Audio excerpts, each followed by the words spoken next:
انقلاب آ گیا تھا عراق میں، ایران میں ایک زبردست شہنشاہ کھڑا ہوا، سائرس کیخورس ذوالقرنین، اس نے عراق پر حملہ کیا اور ان کو اجازت دی جاؤ تم اپنے شہر کو جاؤ، اپنے ملک میں جاؤ، اور اس کے بیٹے داریس نے بہت مدد بھی کی، پیسے بھی بہت دیے، ساز و سامان بھی دیا، جاؤ آباد ہو جاؤ تم فلسطین میں۔ یہ واپس آئے۔ یہ ہے کوئی 100-150 برس کا عرصہ کیپٹیویٹی کے اندر گزرا۔ اسی کے دوران 100 برس حضرت عزیر ان پر اللہ نے موت طاری کیے رکھی۔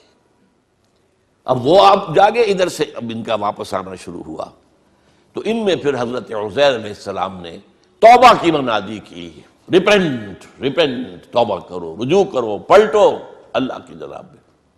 انہوں نے اس کو لبیک کہا، اس دعوت کو، تو اللہ نے ان کو پھر ایک عروج دیا۔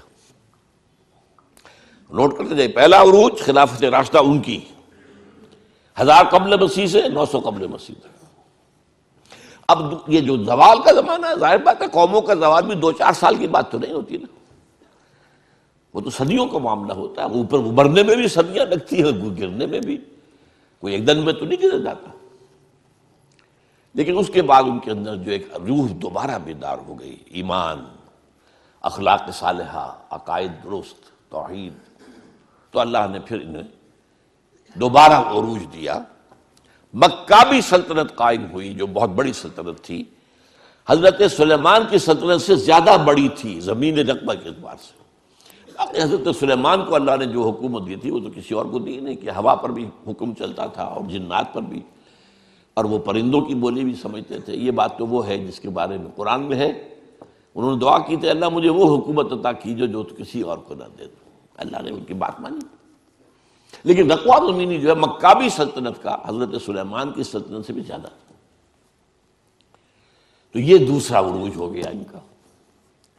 لیکن اب پھر دوبارہ زوال آیا، یہ تو ہے نا اوپر نیچے کا معاملہ، ہر کمال راز والے، یہ بھی اللہ کے قانون میں سے ایک ہے۔ ہر کمال کے بعد ایک زوال آتا ہے، ہر مد کے بعد ایک جزر ہے، ہر جزر کے بعد ایک مد ہے۔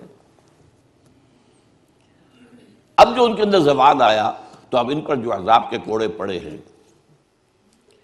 پہلے یونان سے نکلا سکندر اعظم، رونتا ہوا چلا گیا، وہ تو پھر جلدی مر گیا۔ سلیوکس اس کا جو سالار تھا، اس نے یہ حکومت قائم کی، انہیں رگڑا اچھی طرح۔